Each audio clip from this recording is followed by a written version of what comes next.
All right, starting off today, we've got the guys, I mean, honestly, almost done with this thing, but we got a Tundra in here getting the 8-inch ReadyLift with the Bilstein Coilovers, some 37 1350s, and then a set of fuel wheels, I believe. So we'll see how this goes.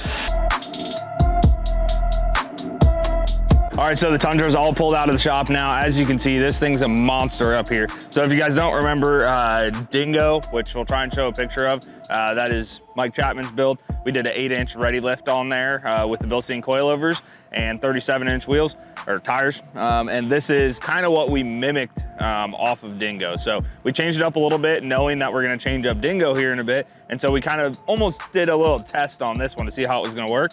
And it worked perfectly. So it's got the 8-inch ReadyLift coilover kit on here with the Bilsteins. We've got fuel Sieges in the matte black finish.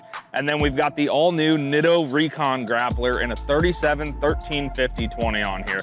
This thing is a monster.